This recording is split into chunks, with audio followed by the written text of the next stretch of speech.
And okay, we are live. It is 9 o'clock Eastern time.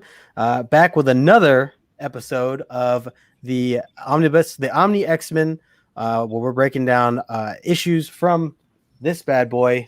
I'm No Good Comics, and I am with my good friend John's Comics with Kids. What's up, John? Man, I feel like this has been with the combination of like my LCS basically releasing comics on Tuesdays because DC, and this show. Like Tuesdays is like my new favorite day of the week. It's like it's everything good happens. So you have the hook? Do you have the hookup for your Marvel stuff too? So he releases all the DC stuff, and then he's basically getting all the Marvel and indie stuff as well, and putting it in everybody's bins. So he's nice enough to just hook me up. Okay, nice, very nice, good hookup. All right, cool. But I don't post anything till tomorrow, but I can read. Yeah. No, that's good. It works for you then. All right. So, like I said earlier, we are going to be breaking down issue number 97. We talked about issue 96 last week, where we got introduced to Moira, and that was a fun little roller coaster of an issue. Anybody that's I'm going to dive into the chat here in a second. Anybody watching the replay, thanks for your time. I hope you like these shows. Feel free to leave a comment. Let us know what you think. If you have any feedback, we'd love to hear from you guys. And of course, if you're here live now, make sure you stick around for after we break this issue down, because we will have a couple questions based on the last episode that we did. So let's get into the chat real quick. Scroll back up here, and we had my man Beta Ray Jim hanging out early in the chat, doing some tailgating. My brother, my enemy. Yes, that is the title of tonight's issue. I feel like there's several members in the chat that are my brother and also my enemy when it comes to the Omni giveaway. Yes, absolutely. Can feel like that. I got issues in the chat as well. What's up, issues? Good to see you, Chris. And he's saying, I feel like you already have the omnibus that you should politely forfeit the prize. Okay, well, hey, they're duking it out already. They're having words. What's up? TJ is in the house. Salutations. TJ, thanks again always for helping us out with some of the information that you hook us up with each and every week. We really appreciate that. And I blew it. I forgot to mention TJ last week. I try to do it each time when we get to that one slide that he supplies information from Go Collect, so we can give you some details on the prices of the books. Definitely. We really appreciate that. All right. I know you want skipping the debate was a hard decision for me. It says issues, and then Magic Lasso in the house. Hello, Mr. Magic Lasso. Show gives good X. Let me bring down the button here. Still getting used to this chat. Tell you what. All right, and Beta, I should give you. No, let's see. Great deal. Chat just jumped in. There he is, fellow mutants. Good eve. Yes, sir. That it is. Good to see you. All right, so let's dive in just a little bit here. John, you want to start out with kind of your thoughts on this issue? Yeah, I mean, people give me a hard time on most of my shows for being somewhat of a Debbie Downer, somewhat of a anti-joy equation. Alec and I think I was on the top 5. I was actually top 3 saltiest channels on YouTube, according to Mr. Biggie Shack. And I will say that I probably are going to earn those stripes a little tonight, because this is, in my opinion, the worst issue that we've read up to now. Giant size, 94, 95, 96, 97. This one, I mean, admittedly, the worst X-Men book is still better than probably a lot of other books. But I was not a huge fan of this one. Other than the art, story-wise, this one is all over the map. Yeah, I'm kind of there with you. I think that there are some really powerful moments that we'll be highlighting tonight. But I do think a lot of it's there's a lot of weaker points in this as well, and it kind of chops up. I get that, as we break this down, one of the things that, I mean, it's trying to tell a lot of things at once in this issue, especially, and certainly it's building up. And I know these next couple of issues really get interesting. And I think that they kind of needed to have this issue in order to do that. So, again, there's some key things in here for sure, and there's some funny little parts that we'll talk about and show some slides. But yeah, definitely not the biggest. Is that is it? It's a great point, Beta Ray. Great point.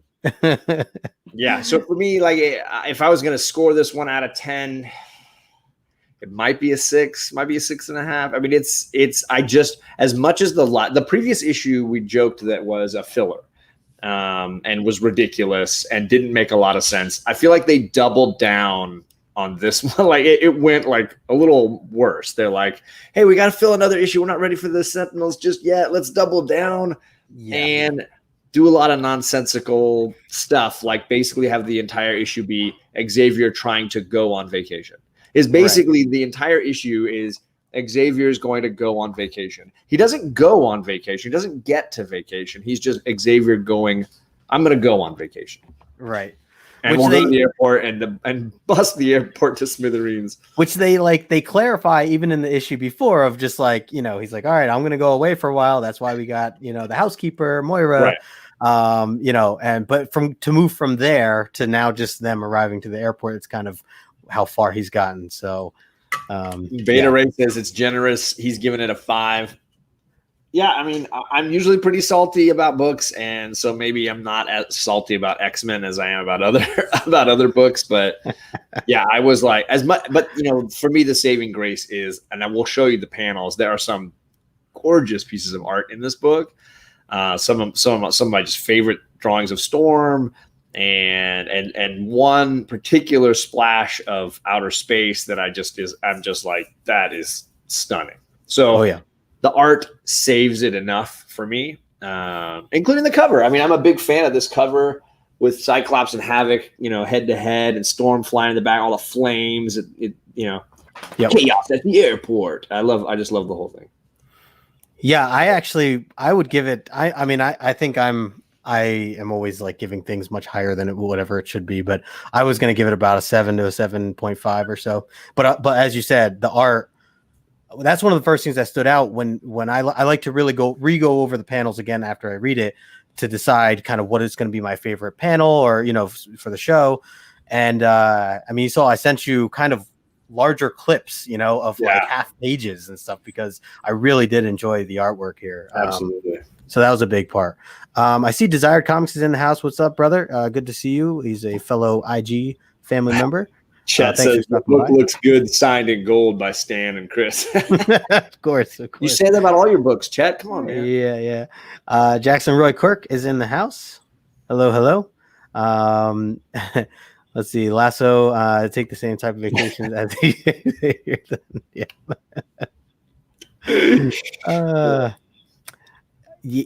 that's big time.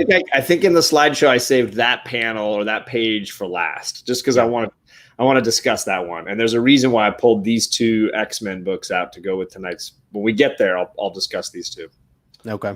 So to give a little bit of a rundown, a little bit of a background to this issue, basically we're starting out with Xavier having this dream and he's breaking out in sweats, and you're kind of taken out into outer space. As John said, we'll show that a little bit in a little bit.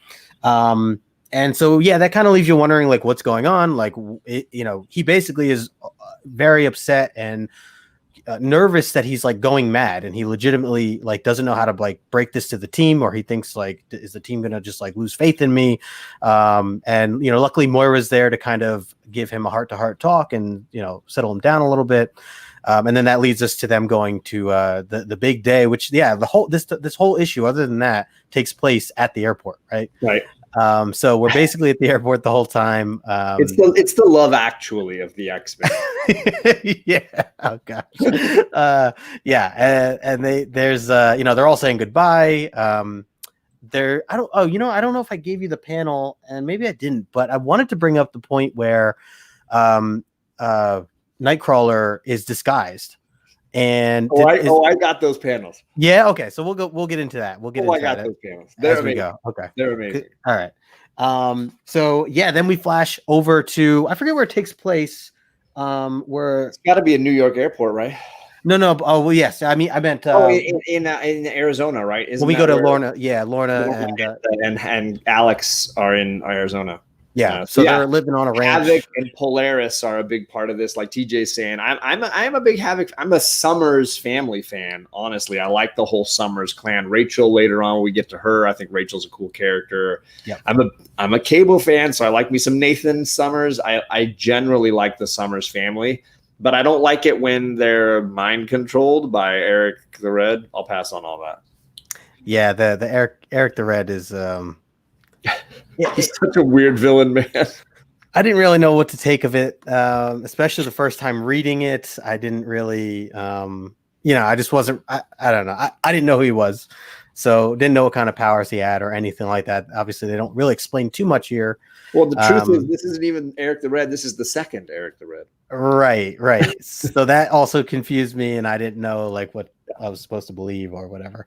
But yeah, so essentially, as we're on the ranch, you see Alex and Lorna get attacked, and you actually don't know who it is at first. All you get is Lorna going, "It's you," and she's shocked. So it kind of hints that it was someone they recognize. So it kind of had me thinking like, "Oh, is it like someone from the near past, like something I just read?" Like at that time, right. My first time reading it, I wasn't quite sure who they were referencing.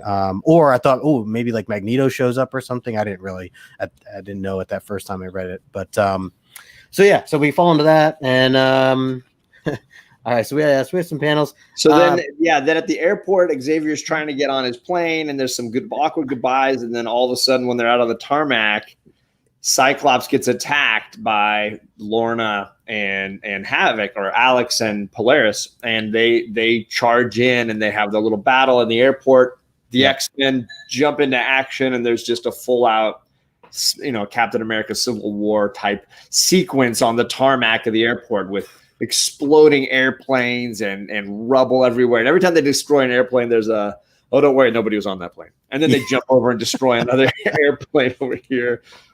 Yep. They were very well certain that it was a safe. The second blew up, somebody's like, no, don't worry. Nobody was in that. That was an automatic pilot. It's like millions of dollars worth, exploding. All right. Yeah. So that's kind of the gist of this issue. And at the end, Lorna and Alex flee off with Eric the Red, and our good guys are left with the bill. Yeah. I mean, basically. I don't even know where Xavier went. I don't even know if he got away. I don't know that we even really see Xavier towards the end of this issue anywhere. I don't think we do. No, I don't think we. No. I honestly think I can't remember if his plane just took off and he's like, "Peace, sucker." I think it took out. Yeah. Fighting at the airport. Yeah. You would think he'd be like, "I need to turn around," right? Yeah, or the plane would re-land or something. But no, he's like, Hawaii's calling. You just can't wait. I mean, I don't blame him. If I was going on a nice vacation, I'd probably want to just be like, you guys handle that. I'm off. That's what I tell my coworkers when I'm taking a vacation. So, So I mean, and there was a little twist at the very end. Where and I don't know if we have a panel of that or not. But Xavier's plane takes off, and then we never really see him again. Yeah.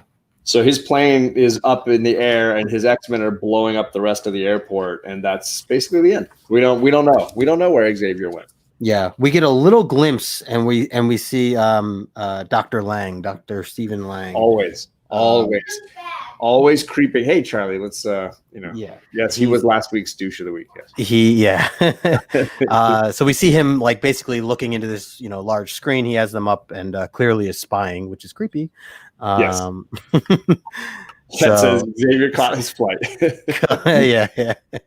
Key takeaways from this one. Jackson says, "I'm glad." He says he mentally called Banshee and Wolvie because I thought he was oblivious. Oblivious to all that happened. I thought he was already drinking mimosas and this is the best trip ever. Woo! Get away from the annoying kids. So, John, do you want to jump into the panels? Yeah, sure, we can do that for sure. Let me bring that up. We're still all new, all different. We have not officially moved into. We got a ways before it's uncanny, but right now it's still all new, all different. Great cover with lots of good fire in the background. and Storm trying to calm two brothers down, and they're just not having it. Yeah. So I started off with this sequence. I was like, this became a romance comic. This legit looks to me like an old Silver Age cowboy comic. Yeah, or those Golden Age ones, like the really old. Right? You've got Alex in the cowboy gear, like wandering the range. You've seen this comic before? I own it. You have the classic X-Men version. Yeah. Mm-hmm. Yeah, I remember when she gets attacked. Yeah. And he comes back. It counts. It I'll counts. do the show. You stay. You took over last night's show too. So Lorna's watching and she's being all romantic. Face it, Lorna. After all the hassles, all the grief, you've struck gold with this man, pure gold. There's this sort of hilarious kind of romance thing going on here, and they are both doctoral candidates.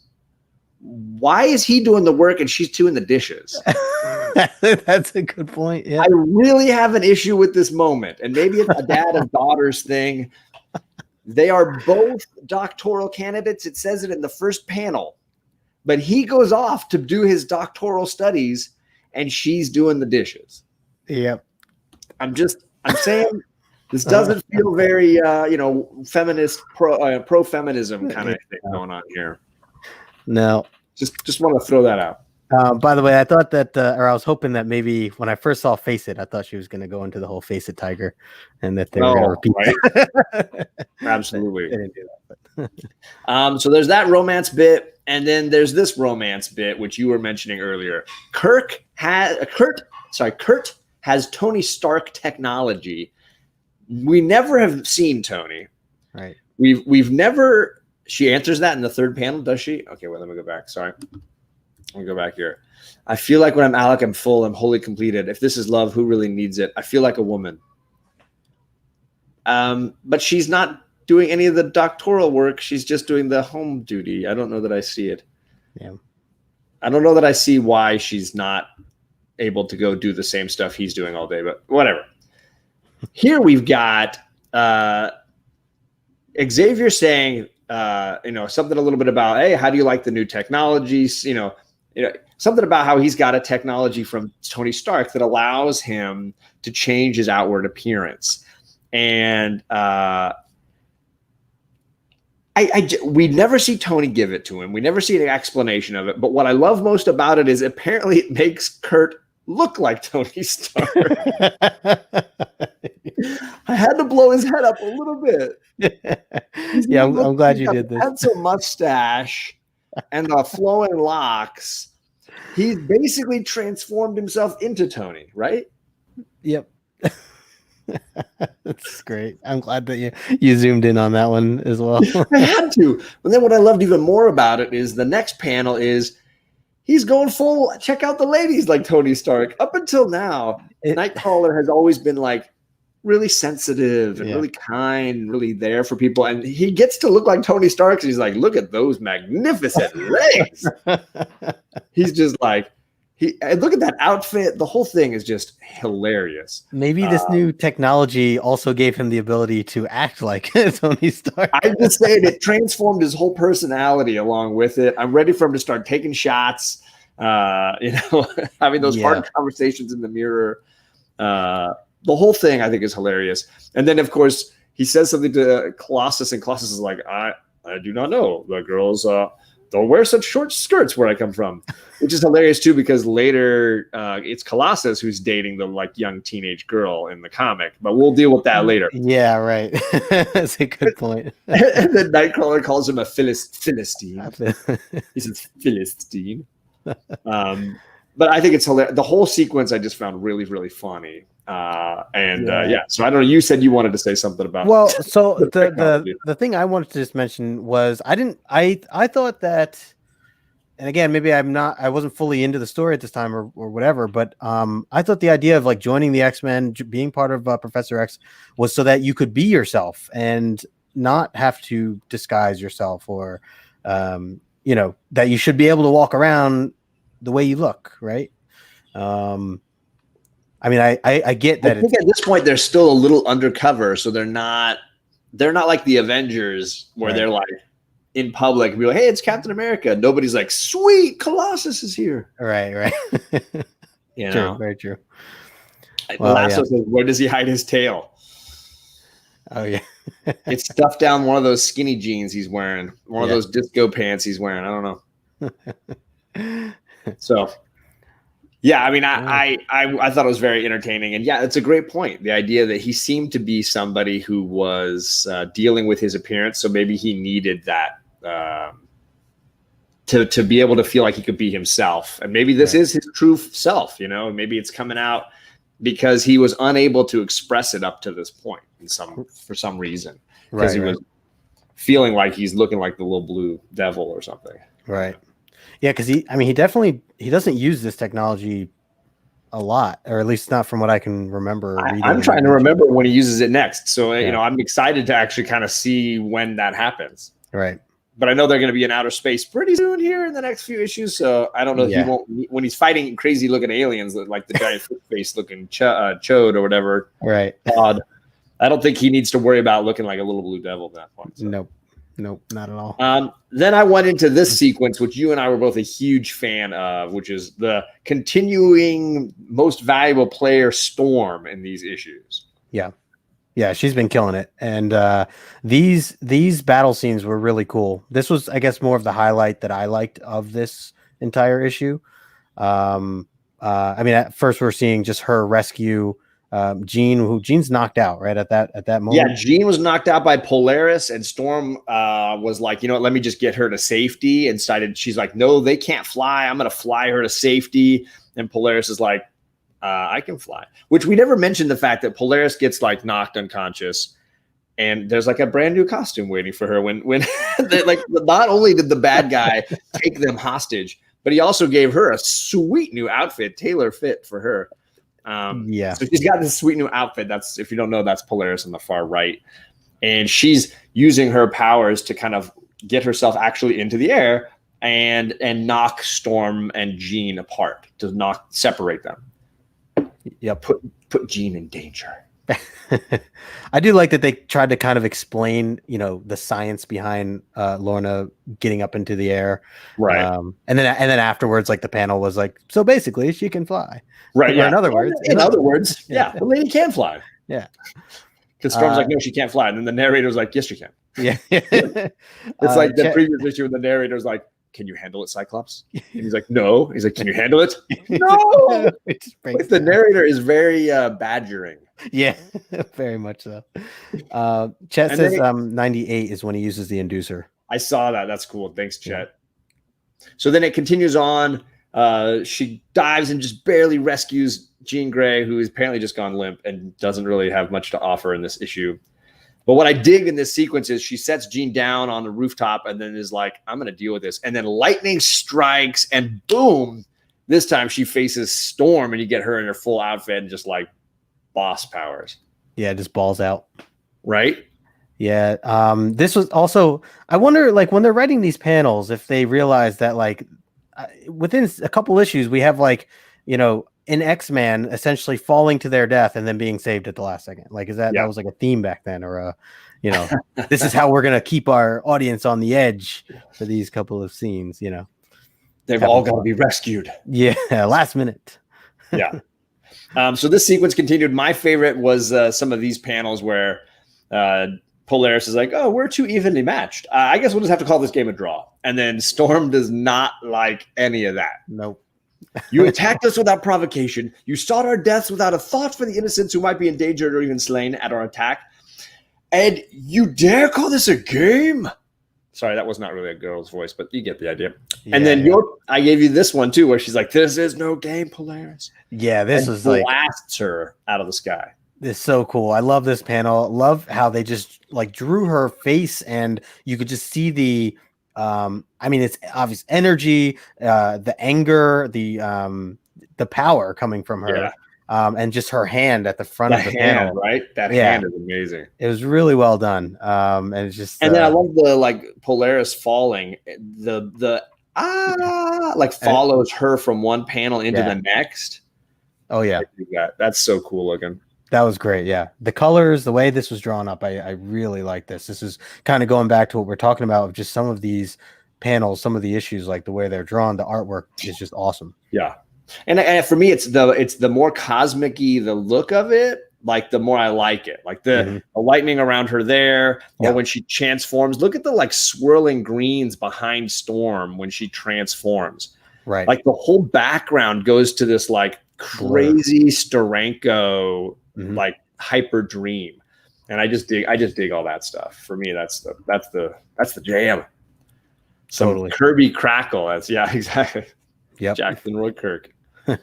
When I read Storm, I hear the 90s animation actress. You should. That is fair. That is very fair. Magic Lasso. And there it is. Yep. Let's see. Let's go to who is the biggest douche of the month? And I'm just going to go whole team, because here's pictures of them basically destroying an airport. And if you can, bonus points for you with like, where's Waldo? If you can find Xavier's plane somewhere in the wreckage here, because it is here. But yeah, they destroy several planes and most of an airport. And and there's Nightcrawler's tail, by the way, when he transforms with Colossus and they run out to basically wreak havoc with Havoc. Oh yeah, that was kind of cool how they showed that, him kind of jumping into his true form. I did like that transformation bit right there, but I don't know where the tail was. Magic Lasso. They don't go through that. But even that cool explosion with the jet has some great pinks and purples in the clouds. Real psychedelic, fun kind of stuff. Oh, definitely. I like the onomatopoeias that they're using here, and boom and room. It's great. Yeah. I mean, it's just the idea of them like blowing things up and not really thinking about, and just being like, oh yeah, oh no one's on there. All right, we're good, and like they don't think twice about it. Magic Lasso is saying, did they recolor this for the omnibus? I have no way of knowing that. That's a really great question. Here's that full page from before with Storm and everybody. I don't know. It looks gorgeous. I think it's beautiful stuff. We could ask Chet if he could open up his book and we could take a look at it there, the original, and then he could show us. So I don't know if they touched up the color work. It's just interesting. These are almost all from the Marvel Unlimited app that I'm a subscriber for. So I try to grab the nicest quality pictures, and I can kind of do it through the app a little better than if I tried to like just actually take pictures of the book itself. Yeah. No digital glare. Let's see here. So that was my feelings about who was the biggest douche. But then we get into some Cyclops. Cyclops really gave some beatdowns this week. That he did. I thought this was just interesting. This was something too I wanted to point out, that I was kind of confused with, like how the mind, them having their mind being taken over, how that worked exactly. Because in multiple fight scenes, Havoc is like, sorry, I'm gonna do this, and he hurts them essentially, but then is able to react the way you see on screen here, where he's just like, oh man, now let me go help. It's like, so are you fully taken over, or only parts of your mind is taken over? And then I like the title here, as you added here, what do the five fingers say to the face? And we get Cyclops kind of acting as if he's knocked out from Havoc's blast, and then out of nowhere you get a big pow and kind of a backslap from. I would say the biggest flaw for me in the issue overall is just they don't explain anything. They don't capture Eric the Red to figure out what his real plan was. They don't figure out how he mind warped everybody, or why they seem to be sometimes mind warped and other times not. And then they all just sort of disappear together at the end without any real to do. It was kind of just like hey, we did this, we blew up an airport, but let's just keep going. Right. And then they're gone. So this is the next sequence when after Eric the Red knocks Colossus into one of those planes, he just sort of scoops them up like his babies and flies off with them. And Cyclops goes through this. I'll cut you down if I have to. I'll fire. He can't bring himself to fire at them because it's his brother. Right. And if only somebody could blame Cyclops for being unable to figuratively pull the trigger. Hey, Wolverine's there. He's asking for 5 more fingers to the face. Wolverine shows up just in time to be honor roll douchebag of the week. Oh yeah. By basically saying, blast them, man. They're getting away. Blast them. And that cuts it, bub. These clowns trying to stomp us. And you just stand there and watch them fly away. What's the matter? Hotshot, you gutless or something? And then Cyclops with the legit like pimp slap, just backhand. He's like just whap. Hitting everybody. Yeah, he just backhands Wolverine. Now, I've seen Wolverine get punched in movies and have people like holding their hand in pain because he's got, metal bones. Right. Cyclops, no, not so much. No. Cold cocks him and then just walks away. He can take it. He can totally and take of course, screams, shut up. And Wolverine says, why, you one-eyed son of a, I'm going to cut you wide open for that. So there's another 5 fingers to the face for you guys. Yeah, it's a great backhand. I feel like a lot of their problems, their internal battles, could be fixed with if they just had like a therapist, an X-Men therapist, on the they side. hired the wrong lady. They needed a therapist, not a physicist or a mutant biologist. Yeah, the ex-therapist could just explain, Wolverine, you see, Cyclops can't shoot because that's his brother. I don't know. I don't know if Wolverine knows that. He probably doesn't know. Your internal anger issues spark out as just wanting to kill everyone, when instead perhaps there's a non-violent solution. We haven't learned of adamantium yet, that says Chet. That's why. You do remember this is the 70s, aimed at a much younger reader. I know. Come on. Yeah. But that's the fun of reading it as an adult, is being able to look with new eyes and enjoy it in fun new ways. Because this is a blast. To read these again is a whole lot of fun. Even if I'm able to look and say, this one is empirically better than that one, this issue or that issue, or this moment and that moment. Like Wolverine was so great in the last issue where he was dealing with the raged out after killing Kirok. He was the best part of last issue for me. Yeah. Just watching that Wolverine sequence. But here he's gone the whole issue and then shows up at the end. Like apparently the date he was on, like it was easy for them to get back into the airport in time. They were in like the airport bar basically. Oh yeah, that's right. He was on that. That's right. And he and Banshee were on a date. They clarified that. Yeah. And then Xavier calls, once his plane gets off to Hawaii, and they bust over at the last second. Yeah. Banshee was hanging out with Moira for the afternoon. Right. So then this sequence happens where he's going to cut him, and Storm grabs Wolverine and says, "You will do nothing, Wolverine. Not now, not ever, or you will answer to me." Yeah. And I was like, dang! Drop the mic right there. Holy cow. Look, Cyclops just walks, and Storm is just like, I'm giving you the finger gun. I'm giving you the finger gun right now to your face, little man. Yep. I was like, oh. We didn't even get any reaction from Wolverine, right? Did he say anything after that? I don't even know if he did. My favorite part of this panel, though, is Banshee and Nightcrawler saying nothing and just watching. Yeah. They're both at the bottom just like, yeah. Oh, she just told the little rage monster off. Yep. I wish Professor X was there to read the minds there. Oh my gosh. And she's in like full dominatrix mode costume and big hair anyways. Right. It's hilarious. Yeah. She's on fire in this issue. I mean, for me, like character wise, she saves this issue. Yeah. She is a big redeeming part. Big time. I mean, even just that kind of battle with Lorna and kind of putting her in her place. Yeah. Like nothing. I mean, you just had to piss her off enough and then that was it.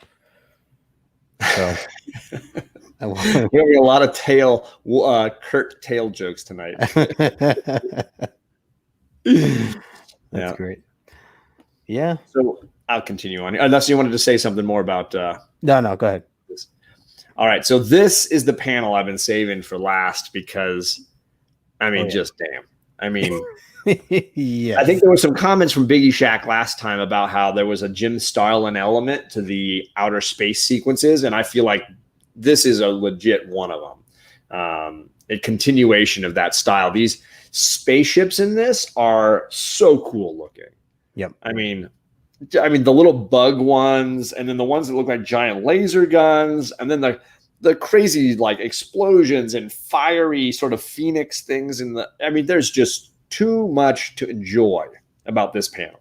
Big time. And this is another one of those panels, and I've talked about this in the past, where when I read it at first, I was reading the digital version of that. So when I first swiped into this page, all it showed me was the top left-hand corner. Right. And I was able to kind of read, get an idea. I kind of see this space shuttle, not sure what I'm looking at. And then it brings you to, the next little panel, still keeping it zoomed in, and so on and so forth, until finally at the end, you just get hit with this entire, artwork, which is just amazing. So I love that kind of setup that they have for these. But yeah, this is just the colors, everything, jaw dropping for sure. Yeah, I mean, I definitely felt the urge to choose this as the panel of the week, but I was also like, you know what, I want to get into it a little more because for me, I always loved X-Men in outer space. I know there are people that are like, no, that's the Guardians and the Avengers are at planet Earth and the mutants are just kind of like somewhere in the middle. And I always liked that the mutants went to these other places. They were not just a New York City protector or something, that they were bigger than that. Right. So I loved when they brought the cosmic stuff in, I was always into it. Yeah. And this is the first like huge look at some of this where we're really going here. This is the future of this comic. Right. And to clarify, this is all Dave Cockrum, right? That did Yes. the internals here, the interiors. Okay. Yeah. Yeah, I mean, it has a Starlin look to it, but I think it's maybe Starlin inspired, or I don't know. Actually, I don't know what came first at this point. I'm sure was Starlin doing Adam Warlock and all that stuff right now, or was that? I don't even know chronologically. I'm sure Chet or TJ might know. Yeah. What came first, the chicken or the egg here? The Adam Warlock Starlin stuff, or the Cosmic Cockrum stuff? Yeah, I'm not sure. So I don't know. They feel like interrelated for sure. Mm-hmm. Yeah. And I zoomed in on a couple of items in the next panel here. Great. So I kept the cool big ships because I was like, I want to see more of that. Yeah. But I zoomed in on this like speech where it says, again, he watches helplessly as 10 meters of energy beams turn Tricardian steel to puddled slag, and ruptured hulls void precarious atmosphere into space, and men die quickly, brutally, mercilessly. That is amazing. I love it. I had to read it 3 or 4 times just to like get it all. Totally. But I words that they use, the descriptions. Yeah. Tricardian steel to puddled slag. Oh my gosh. You don't hear enough puddled slag. I need more puddled slag. Yeah, I'm going to use that this week. That's my phrase of the week I'm using. That is it. TJ says Captain Marvel was first, and then and maybe he's continuing on. Then maybe this stuff was next. Oh, okay. I thought maybe that stuff was before this, but I'm sure they were not like decades apart or anything. Yeah.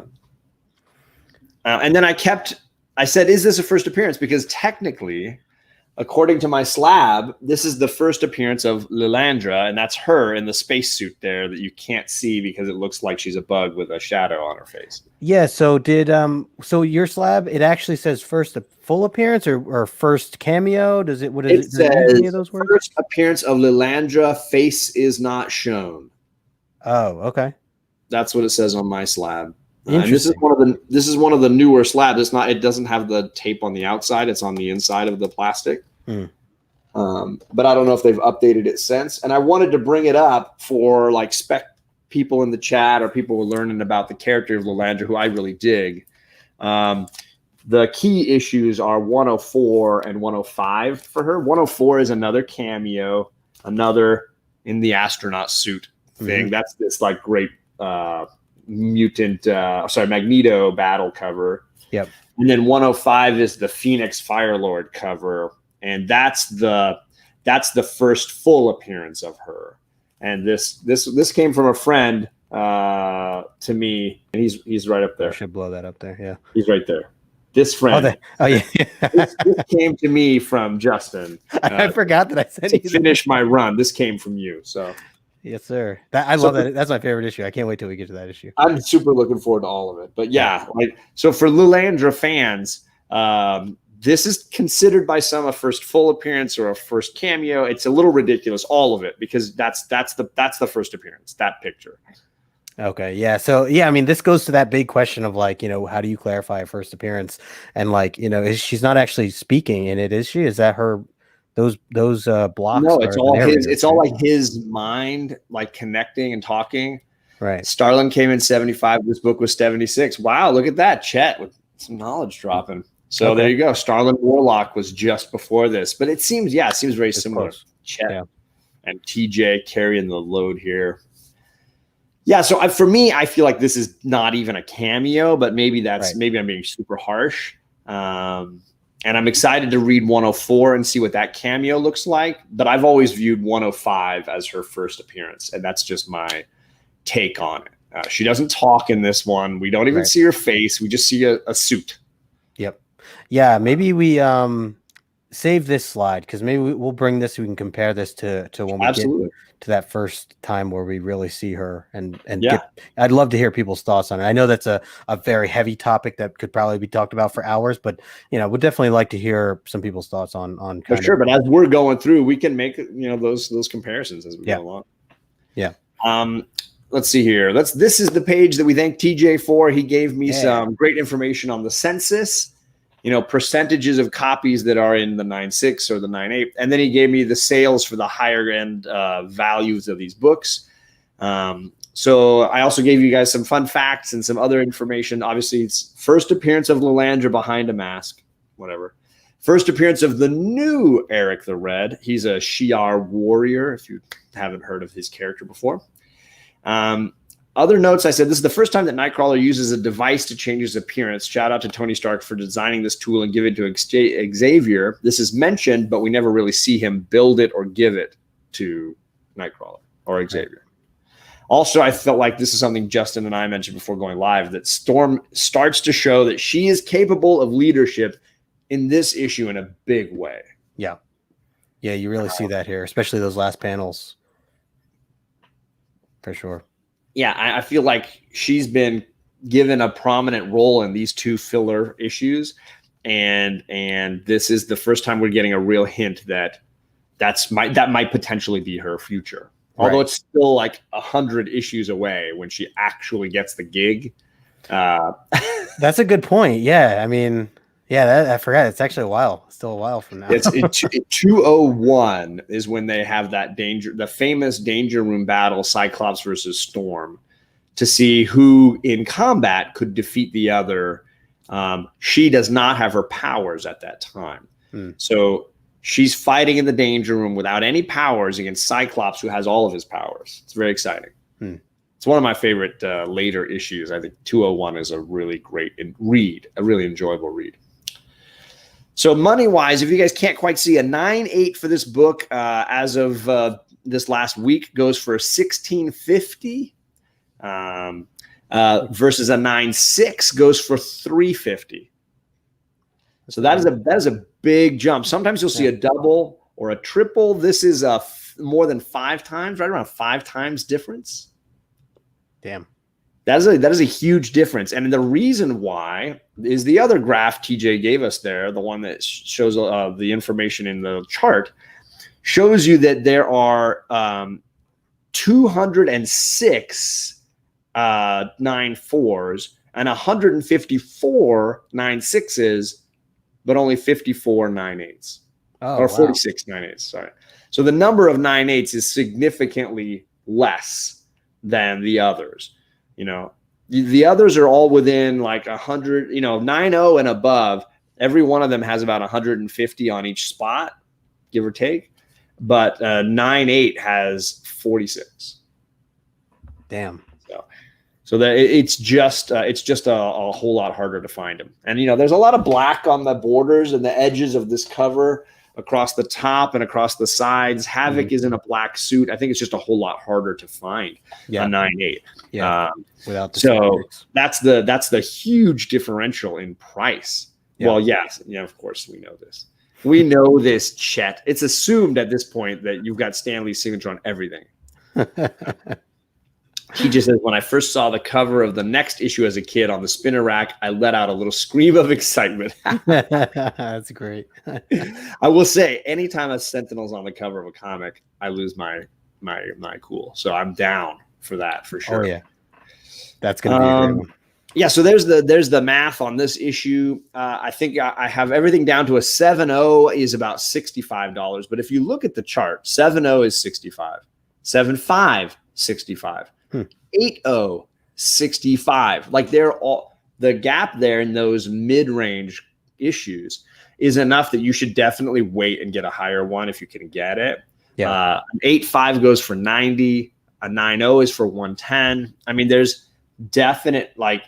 It hasn't started doubling in value all the way in these spots. So you can get a pretty good deal on a good mid-high range issue for sure. Chet paid $270 raw for his Boom. 9.6. That's amazing. Mic drop plus double sigs. Come on, man. Yeah. All day. And that's it. That is it. Thank you to TJ for helping out with the slideshow as always. Yeah, definitely. Thank you, TJ. We appreciate that. Yeah, I agree. Issues. And it's I'm used to seeing a double or maybe even a triple jump between a 9.6 and a 9.8, but 5 times or more almost jump. That's wild. Yep, that's buck wild for sure. I great deals on Raws. Yeah, I feel like this whole era of X-Men, you can find some really decent shape books still. I mean, we're this is early bronze, right? So it's right. Realistic to still find some of these. I mean, as we go through the years, it's going to get harder and harder. But right now, I mean, yeah, and the prices are slowly going up, even for raw copies of all these early Claremont books. I've noticed as I've been hurting in the wallet ever since. But and I got issues with the business strategy there, saying very wisely, if you have the money, buy a bunch of 9.6s. Find the ones that you think could press and resubmit, and if you get that grade bump, you just paid for the lot. That's a great idea. I mean, yeah, if you have it, if you have the money to do that kind of thing, absolutely a solid book to try that flip on for sure. Yep. Just don't get busted getting a 9.4. Yeah.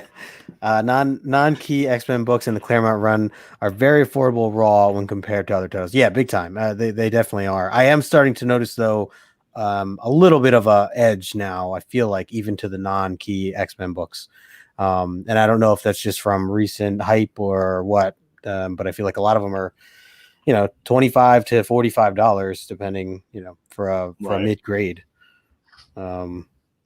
When they hit the Disney screen, yeah, forget it. That's going to be huge, and it's probably just only a matter of time. But and I will say, Chet, what's been motivating me to try to finish this run was that, and I might even try to upgrade a few issues to higher grades before anything like that happens, so that I can sell the lesser grades if I want to. Because I totally agree, 100%. Yeah. He says, yeah, they're getting steep. Yeah, I only know they're getting steep is because I've been buying them and they've been costing me. Well, and Issue says they won't take a huge climb until that MCU announcement happens or that casting announcement happens. That's when the big jumps always occur. And of course, when a trailer or whatever happens. Yeah, it's that typical spec stuff. But if you're a collector and want to get these books, raw copies of this book is a good way to start, and you can get a great deal for now on a book like this for sure. Yeah, just don't open it up and read it because Chet will yell at you. So, yeah. So let's get into some trivia for these awesome chat members that have been hanging with us. Yes. Who want to get on the scorecard and the scoreboard. Yes, you need a 9.897. I do not. But, maybe in 104 or 105, that might be a fun one to go for eventually. We'll see what those look like when I get there. So the way it works is each week we're going to ask 4 trivia questions. The first person to answer correctly not only will go into the raffle that Justin's keeping track of, but they will also get 2 points on the overall scoreboard. Whoever answers second correctly gets 1 point to also get onto the scoreboard, and we can keep a tally going. I will say that it has been neck and neck, back and forth. We've got several contenders in the chat all slaying this competition. You got to watch out for Chet. You got to watch out for Beta Ray Jim. You got to watch out for Jackson Roy Kirk. I got issues. They're all dropping big points here in this game. So those are the top 4 on the overall. So if you want to catch with them, you got to be ready to answer quickly in the chat. And remember, first person to answer correct, that's great. But the second person also gets on the scoreboard for the X-Men giveaway mystery box that I'll send out. Yeah. So, little hint, if you guys see the answers out there and we've confirmed it's the right answer, just, do a little copy paste. Copy and paste. Copy and paste all day. A little strategy. Yeah. So remember, there's 2 prizes. There's the raffle, which you can only answer one question correct at some point and get a ticket in the raffle, and you might win. I mean, that's it. It definitely. Hey, the chance is there. Yep. And then there's the overall leader, who will be the winner of the mystery box. Now, when we pull the raffle winner, if the same person is in both spots, they win the raffle prize, or they can pick their prize if they want. And then the second place person will get the mystery box. Yep. Because more than likely, the first place winner, you're going to want that the omnibus. Let's just be honest. Then they can read on with us. So exactly. I 2-finger type like a child. It's not ideal. I have faith in you. That's great. All right, John, you want to kick it off? Yeah, I'll go first. So my question is about Justin from last week. Justin, we were discussing issue 96 from last week, and I held up my 2 raw copies. He held up a slab. My question is, what was the grade on the slab that Justin held up last week for issue 96? I am wearing a Black Panther shirt. It's issue number 2. I don't have a Black Lives Matter, but I have a Chadwick Boseman Matters shirt, and that's this one. I like that Beta guessed Colossus before you were even asking the question. It's kind of worth it to just throw that out there. You never know. It's a fair guess. I mean, he's really done a lot. Although this week all he did was bust an airport. It is Beta Ray Jim. Oh, there you go. On my screen, I'm going to open actually the live stream chat, because sometimes stuff does not come through, and I want to make sure. Yeah. So I'm going to open that. Yeah. So we're still waiting on one more correct answer. I see a couple of guesses. And I got issues with number 2. The second. He gets a point for that, but Beta Ray Jim's got another raffle ticket. Yep. Let's see. We're on 97 now. Look at that. And Issues is still first place overall on the scorecard, but it is a 1-point difference. So I have Beta and Issues neck and neck. They are tied right now for number of raffle tickets. Oh, Billy. So yeah, getting close. Oops. Sorry, chat. You were just one shy. He had a 6.0, a beauty of for issue 96. And there you go.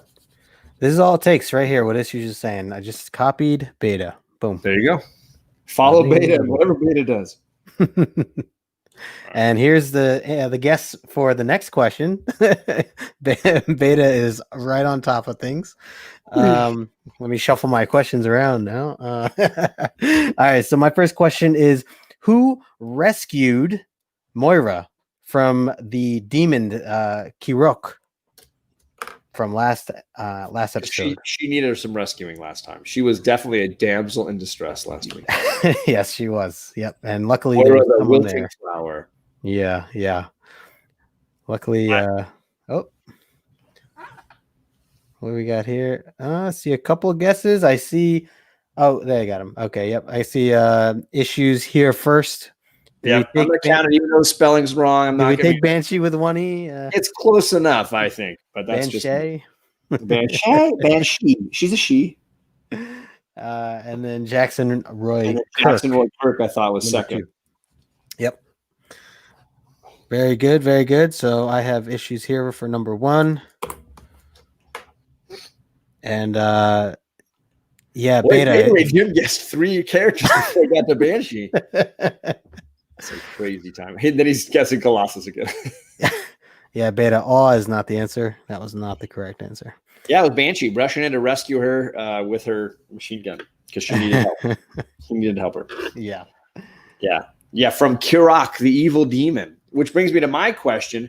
Kirok is known to be something of a monologuer. He gives himself 3 titles. Can you name one of the titles that Kirok gives himself? He has sort of 3 monikers. Any one of them will work. He is known as Kirok something, right?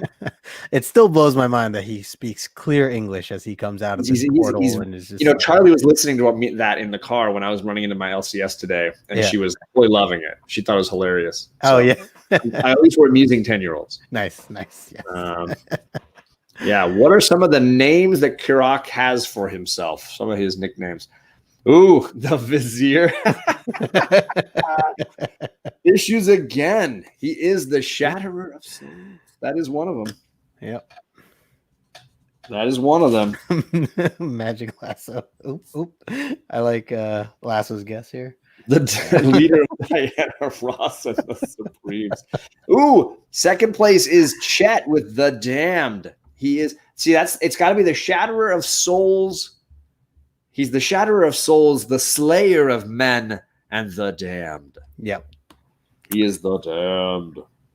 I like Lassos. I think that should have been part of it. I mean, it's saying creativity.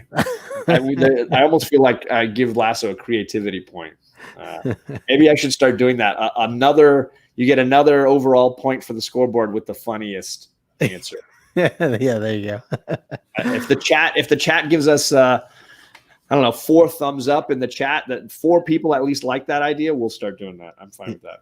That would be cool. We really want to do this to reward you guys. So yeah, if you guys think if you want to be given a point for being funniest as well on the overall scoreboard, I'm fine doing that, because that's. I mean, honestly, it's fun to talk to people who are interested in the X-Men or just want to have a laugh or know a lot about the X-Men. It's kind of fun. Totally. Yeah. Just the laugh. Obviously, Magic Lasso was like, yes, I like this. Yeah. All right. So we got that was I didn't even write down the name of the first of number 1. I gotta write this down. Number 1 was Jackson Roy Kirk, right? No, this one. Jackson Roy Kirk on the previous one. Yeah. Damn. So Issues has 2 tonight. Beta's got 1 tonight. All right. The final question of the evening. What room in the mansion did Moira get the gun from? She was running around with a gun, if you recall from last issue, and we were not quite sure where the gun came from. We thought maybe she packed it in her bag and brought it with her. Until I read a little closer. What room? It's a very important room. It shows up very often in many X-Men. I mean, it's a common part of the household, right? We've got the coat closet. We all have this. We all have this room in our house, right? Somewhere. There it is. Issues and Beta Ray. It's from the armory. As she runs out with the AK-47 or whatever. Personally, I thought it was hilarious that I didn't even notice that it said that on the door behind her until I was looking at it when we were live on air. I was like, Same. oh, wait. It says it right there. Look at that. Didn't even see it. The danger room. Yeah, it should be called the danger room if they're keeping loaded weapons that anybody can run in and grab. Yep. Makes sense. I doubt he gave her a full set of keys to that room right off the bat. Ooh, the library. With the candlestick. All right. That was great. So we got some movement on the overall board. Issues and Beta Ray still locking it down, but you got to watch out. Chet and the Jackson Roy Kirk are right there. They're coming on. Yep. Doing her best Rambo impression. Sleeveless shirt and everything. Yeah, right. And she had a dress on too. She's skirting it up and just she was like a Quentin Tarantino character. That's great. All right. Any final thoughts here, John, about the issue, about the questions? I don't think so. I think this has been a lot of fun. I really appreciate everybody who's been coming by and hanging out with us, and just making this a lot of fun for Justin and I, who really just wanted to read this and bought it at the same time, and we're like, yeah, maybe other people would want to hang out and talk to us about it while we read it. Yeah. So this has been a real fun pleasure. For sure, man. And just being able to talk X-Men, this is something I've been wanting, as we've been As you've seen me been reading in my journey of posting every day since the pandemic, essentially. So yeah, this has been great. Thank you all for hanging out in the chat. TJ, again, thank you so much for the information you keep providing us with. We really appreciate that. If you're watching the replay, thanks for taking the time to watch. Want to remind everybody that next week we'll be back on John's Comics with Kids YouTube channel, which is in the link below.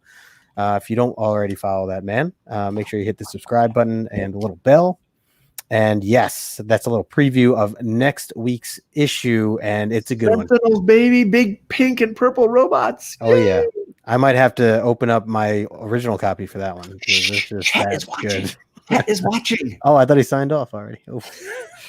Well, yeah. So definitely looking forward to that. Some really cool splash pages, and the way that opens up is one of my favorites. So, well, and I was going to mention on Friday, I'm publishing a Blog of X article on Tom's website all about Sentinels. So if you're a Sentinel fan and you want to know some key Sentinel issues, I even realized that there was an Avengers arc with Sentinels that took place before this issue. That I had never read before, and I was like, well, dang, I got to go look for that. So if you want to check it out, I'm going to give you some cool covers, some cool issues, and some little knowledge about the early Sentinel appearances. When does that come out? Friday. Every Friday I posted a Blog of X article. Something about something mutant related. Last week was a review of Ten of Swords. This week it's Sentinels, and then we'll see what next week will bring. Very cool. I couldn't read your review because I'm not caught up yet, unfortunately. I was bummed. I understand. Out, I got issue 2 though, so I'm ready to read issue 2 and see where we're going here.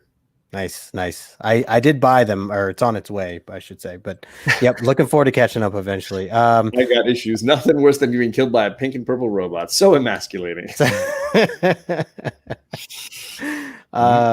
Good times. Well, again, thank you all for hanging out.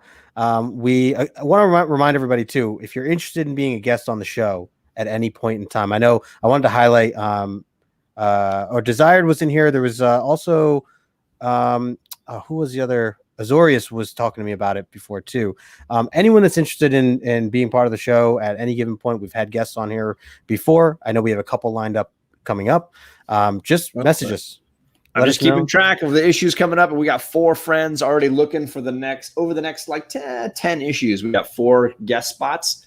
So sometimes it'll just be us, but other times if there's an issue that means something special to you, that you've got the ability to read again without opening up the raw copy, or Chet will find you. Yes, please don't do not do that. But yeah, so that'd be great. And otherwise we'll wrap this up. Thanks again, and make sure to follow John's Comics with Kids for next week's episode, and we'll go from there. So until then, we will talk to you guys later.